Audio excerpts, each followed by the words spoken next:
Hello, my name is Anna Melo. I'm the curator for the Historical Archive and Interactive Experiences here at the New York Stock Exchange. I am joined by the manager of the archives, Dave D'Onofrio, as well as Michelle Young, an author and the founder of Untapped New York. Welcome to Inside the Ice House. Thank you. So today we are going to be talking about women on Wall Street. Now, finance has been known for its entire history to be a male-dominated industry, and where is the heart of finance? Wall Street. So I am really interested in talking about not just women, but also female firsts, the 1st women to break particular barriers or to enter into particular businesses. And there are a lot of very fun and very eccentric characters for us to get through. So I want to go ahead and get started pretty early in the 1800s. So I'm going to start with Victoria Woodhull, who was known as the bewitching broker, and she was the owner of the first female-operated financial firm on Wall Street. So Woodhull started out, her early life was pretty tumultuous. Her family was essentially a traveling group of hucksters that would sell snake oil on street corners, and which taught her a lot about being a people person and taught her how to work a crowd, which ended up being very useful for her later. And she moved a lot in high society, through New York high society especially. And she became a spiritualist. And for those who don't know, spiritualism is essentially applying the scientific principles of the Industrial Revolution to the afterlife and to the dead. Very interesting. Definitely a story for another podcast. Oh, absolutely. I'd love to talk about spiritualism. But so she became a medical clairvoyant, and she would heal the sick through spiritual and homemade medicinal remedies. She ends up in New York, and she ends up in the company of Cornelius Vanderbilt. Of all people. Of all people. And Vanderbilt hires her to be a clairvoyant and speak to his deceased wife. And in her trips around New York high society, she would rub shoulders with a lot of very rich men, a lot of investors. And they would be talking about their stock tips all the time. And so Woodhull starts to tell Cornelius Vanderbilt, hey, your wife is giving me some really hot stock tips from beyond the grave. Do you want to see if you want to try to apply that? And Cornelius Vanderbilt bites and decides to use these ghostly stock tips, and they do very well for him. So he ends up, in turn, turning those profits back onto Woodhull. She ends up giving her a lot of money. Herself and her business partner and sister, Tennessee Clapham, ended up making about $700,000 under the tutelage of Cornelius Vanderbilt, which is about $15 million today. And they used that money to start the first female-run brokerage, Woodhull, Clapham and Company, established in 1870, the first female-operated financial firm on Wall Street. And honestly, to me at least, 1870 seems pretty early for a female-operated financial firm. And I know that there are definitely some women that say that's very late because all of the first financial firm, of course, was operated by men. So what do you think about that, about the timing of that? I mean, it still seems early to me. And we have like the rise of Cornelius from Staten Island all the way to railroad tycoon. And that time period, if anyone's watched The Gilded Age, still seems like a very male-dominated. And even if there were women kind of working the society, as you mentioned, in New York, there weren't that many working women like this and involved in finance. So I think she is not only the bewitching broker, but quite ahead of her time. And also want to mention that the sister, Tennessee, also having an affair with Cornelius. Yes. So that's part of how they connected in the first place. Okay, got it. Yeah, everything was very, very intertwined. But I thought even the nicknames felt a little misogynist as well. The nicknames are going to be misogynistic all the way up. Starting so we're with going to get into broker. When I first read that, I was like, that's really low. And then I saw that she was actually a clairvoyant, and I was like, okay. Right. No, but she's literally a witch.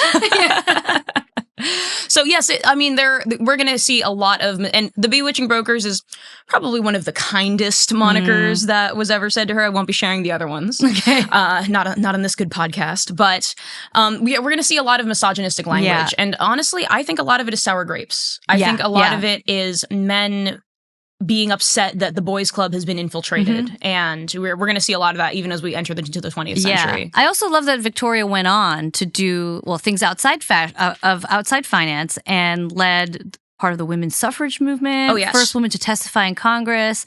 Real badass. Are we allowed to say that? Oh, I believe Well, we already did. So Okay. Awesome. No, she, like, her fingers were in every single stew. She was involved with the free love movement. She was involved with the communist movement, a communist capitalist, believe it or not. Yeah, figure that one out. And she, as well as being the first woman to testify to Congress, she also became the first woman to run for president. She ran for president in 1872.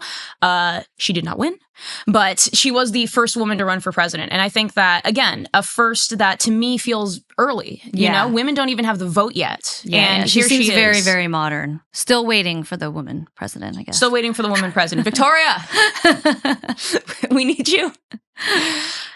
So she is one of the very earliest, and I chose to start with her partially because I was desperate to tell the story of Cornelius Vanderbilt's dead wife giving him stock tips. Been sitting on that one for a while.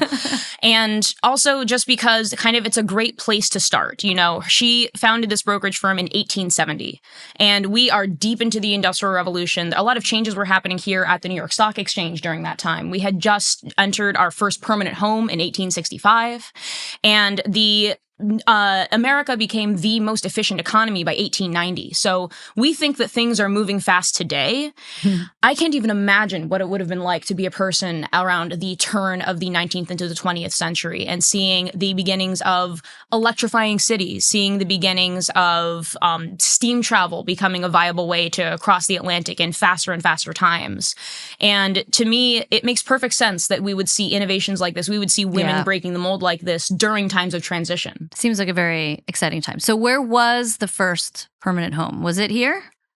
It was essentially on the same footprint. Yeah. So one of the gentle jokes I tell people when I'm talking about the history of the exchange is that it took us as an organization 70 years to actually own our own home. So I don't feel so bad for having been trying for only 5 years and failing to own a home.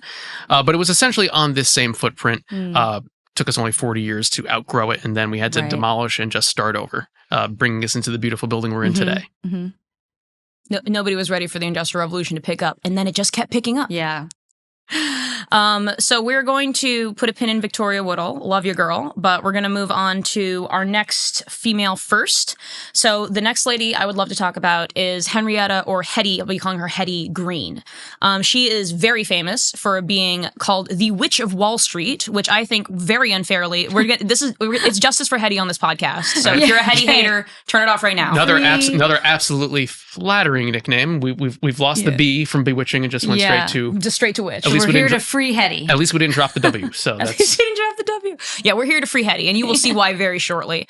So she was known as the Witch of Wall Street, and she was also America's first value investor, and also happened to be the first female value investor because she happened to be a woman. And value investing is a philosophy defined by the discipline of purchasing assets only when prices fall comfortably below fair market value and selling them when prices exceed fair market value. So she was the very first proponent of buy low, sell high, long before some of the male writers who would then encourage some of their proteges to have that philosophy.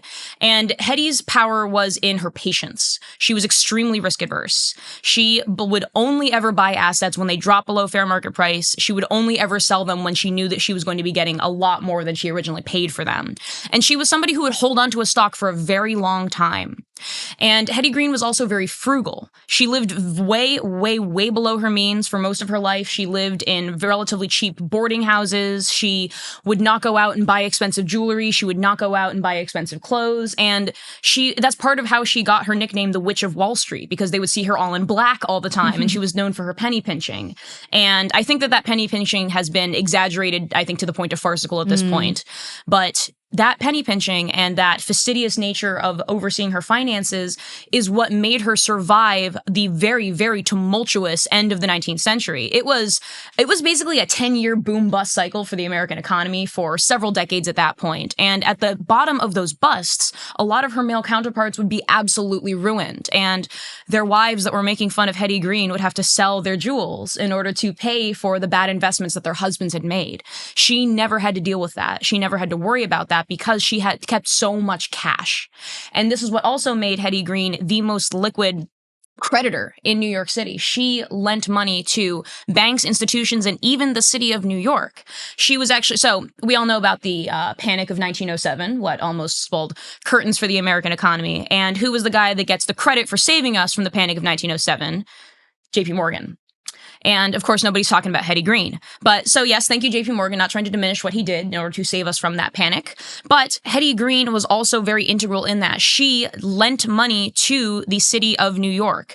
She, even before the panic, because she was very good at predicting panics. So before the panic, about 3 years before, she lent $4.5 million to New York City in order to help them cover their operating costs. And at the bottom of the panic, when nobody else was able to extend a credit line for love or money, she was able to loan an extra $1 million to the city of New York. So Cornelius Vanderbilt, thank you. No, sorry.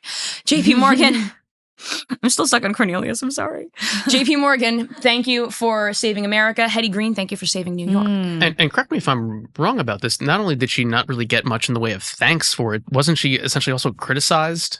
She was, yeah. She was very heavily criticized. That's not just not thanks. That's the absolute opposite of thanks, which I think really just helps drive home just what a tenuous position any women of means, or upper mobility were always, pinned against. Yeah. Yeah. And it's actually very interesting that you bring up that tenuous position, because part of the reason why so many women, even very smart women, would end up in tenuous financial positions is because of their husbands. And Hetty Green fell into that trap too. She ended up marrying a guy who started out wealthy, made some very bad decisions, and ended up completely bankrupt. But she was very smart. Right? She had a prenup. She had a prenup. That's right. That's right. She had an early prenup. Back in the day. Ladies, don't forget. She had a very early prenup. And so when her husband absolutely ruined himself, she, with great consternation, she did not want to do this, but she bailed him out, which was $5,000, in order to free up the $5 million in assets that the bank was kind of keeping under lock and key until she made good on her husband's debts. And after that, she kind of said goodbye. And they didn't divorce, but, she wasn't very interested in hanging out with him after that bankruptcy. She took it as a personal offense. And so not only was she kind of the first value investor, but she was the first woman to be spoken of in the same breath as the titans of finance, of Cornelius Vanderbilt, JP Morgan, all of those titans of industry. And those titans are known for many things. And one of them is ruining other people and making, and other people tended to go bankrupt around some of these industrial titans. And that could never have been said about Hetty Green. There's a reason that the word robber was put in front of baron to make robber baron. They weren't just barons. They weren't just barons. They were robber barons. Yeah. And Hetty was not a robber baroness. And that is because she didn't have to be. She was playing the long game. She was always playing the long game. And she learned a lot of that from her childhood growing up as the daughter of a very successful whaler. And when his eyesight started to go, he had her read all of the documentations from the business. And so by the time she was 15, she's more or less co-running the business, the whaling business, alongside her father. Yeah, I love that her nickname was also Princess of Wales. Yes. Pun on Wales. When she met the Prince of Wales, she introduced herself as the Princess of Wales. So she had a sense of humor, which she was not. Just a penny pinching lady wearing black. But it seemed like she had a lot of foresight. And I think there was a quote, buy cheap and sell low, act with thrift and shrewdness, and be persistent. And I really liked just that mentality. Yeah. What I'm left wondering is I think of the cornerstone of the marketplace as being like, if you're buying stocks, especially if you're a day trader, it's buy low, sell high. And what was the mindset before that, if she was the one of the people that brought that about? And actually, I misspoke. Buy cheap and sell dear, not low. Yes.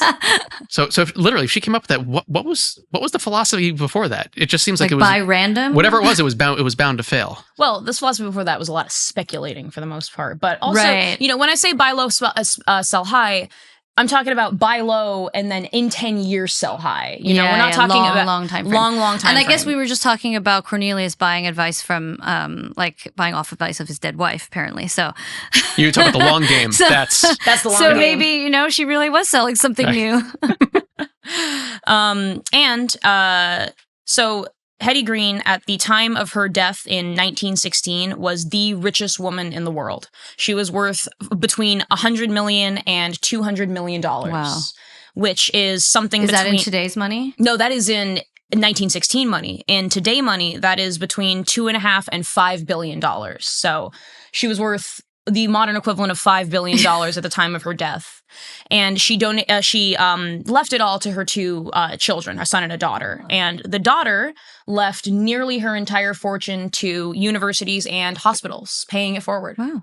Now compare that to some of the founders of the exchange who at their deaths, I think, had pennies to their name. Mm-hmm. Yeah. So clearly someone was doing something right and someone was doing something wrong. Yeah. And it's the kind of financial advice that nobody wants to hear. Play the long game, live below your means, don't spend frivolously. Because it's boring. Well, yes, it is boring. And that's why they called her a witch, because she was able to work this magic. She was able to create all of this wealth from what to them appeared to be nothing. But the only reason that to them it appeared to be nothing is because they were spending money like it was water. Mm-hmm. And one of my favorite quotes from her came from her father, which is, my father said, "I smoke 4-cent cigars, and you'll never see me pick up a 10-cent cigar, because if I smoke it and I like it, I'm not going to be satisfied by the 4-cent cigars anymore. So everybody keep smoking your 4-cent cigars and make some money."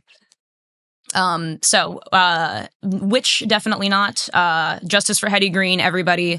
She was a incredible dynamo in the history of New York finance and is part of the reason why the city of New York had a leg to stand on entering the 20th century. And the city of New York, as you know very well and very intimately, became the most technologically advanced city in the world in the early 20th century. And none of that would have been possible if we had been so deep in the hole as we were before Hetty Green showed up to bail us out.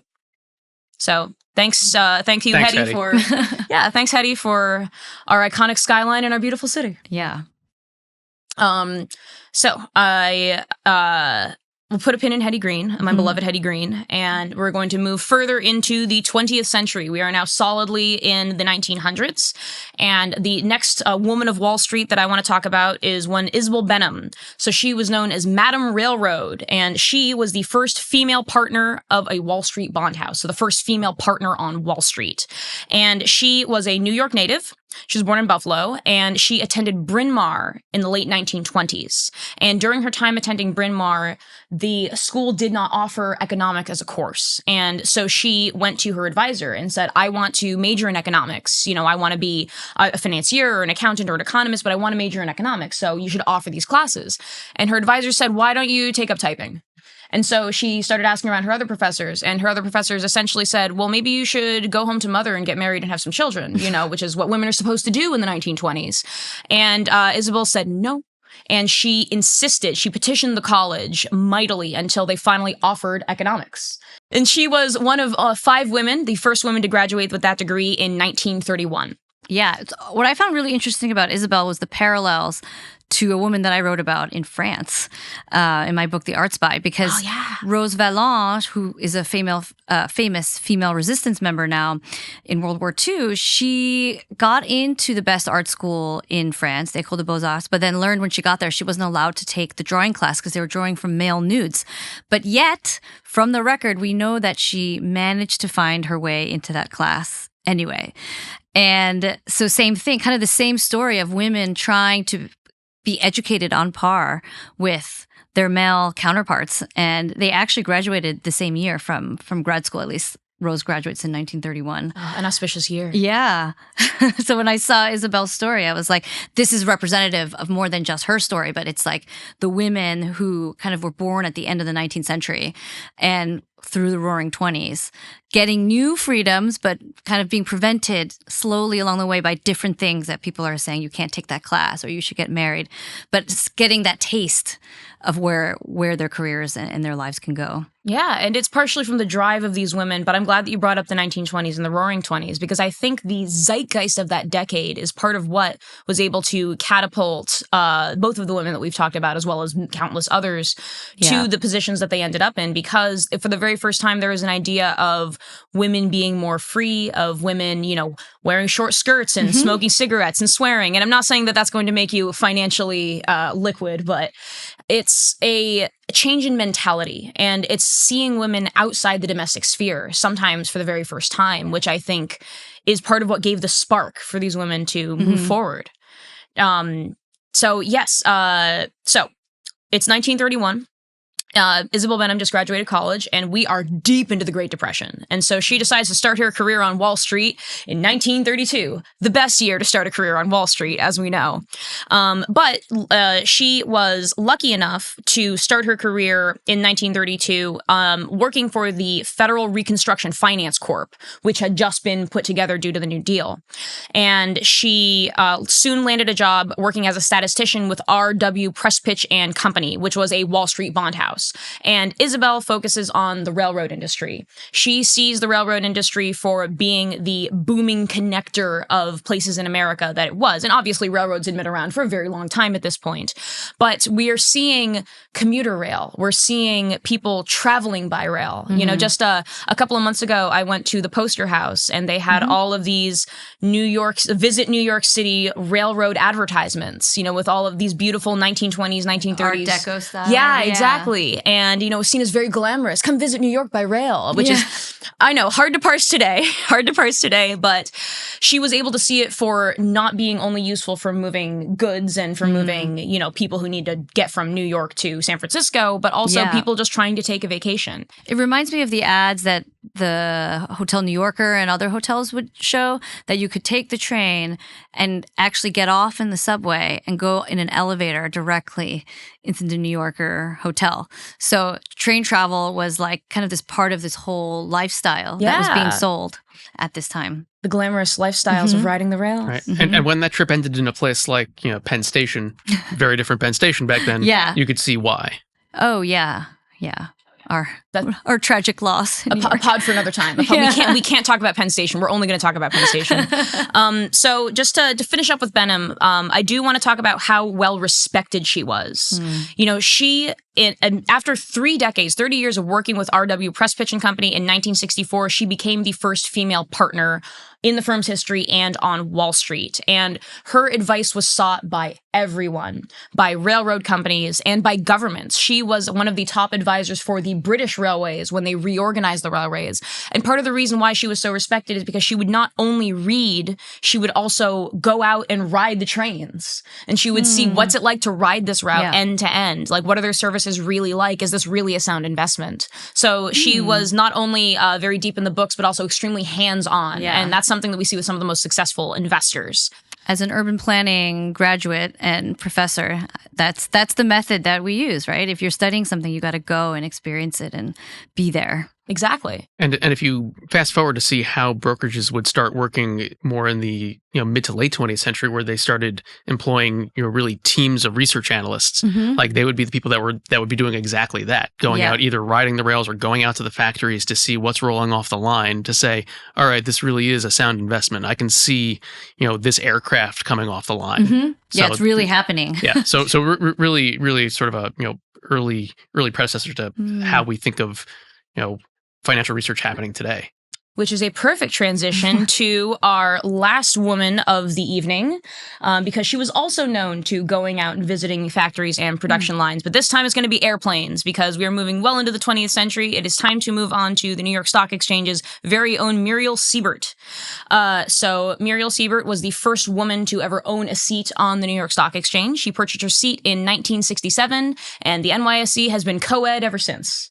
But purchased at great, great difficulty. That was one of the stories that really struck me from this book, She-Wolves, About the Women on Wall Street by Paulina Bren.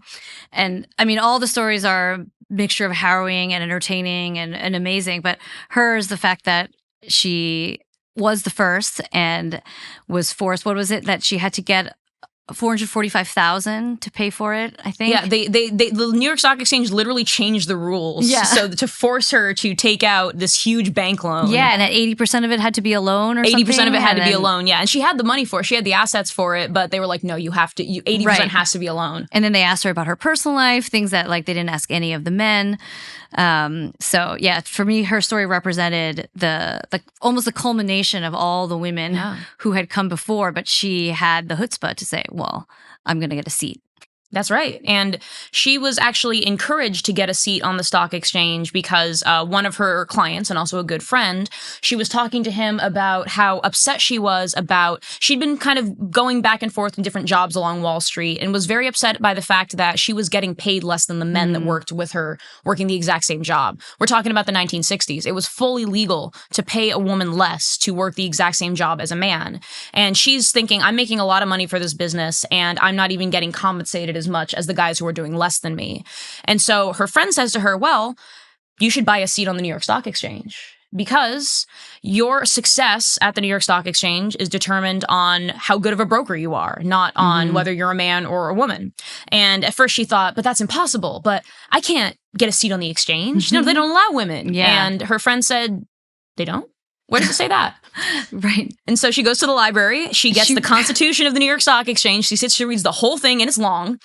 And she discovers, and the rule book and everything, not just the Constitution. And she discovers that there were no rules against being a woman on the exchange. And that is what sparked her interest and had her start on the actually very difficult path of getting her seat on the exchange. Yeah. Yeah, especially when you consider that, so many people come to the exchange where literally, their brokerage house that they work for just foots the bill, essentially. They just have a seat transferred to them effectively. Right. So you go through our membership database and you'll see so many people, it has their name and then their price and it just says null. And it's because that seat was just transferred to them. Of course, there's a downside to that. It may be free, but what comes easily can go away easily as well, where the brokerage says, we're going to transfer this over to this other person that's doing a better job, as we're buy it outright.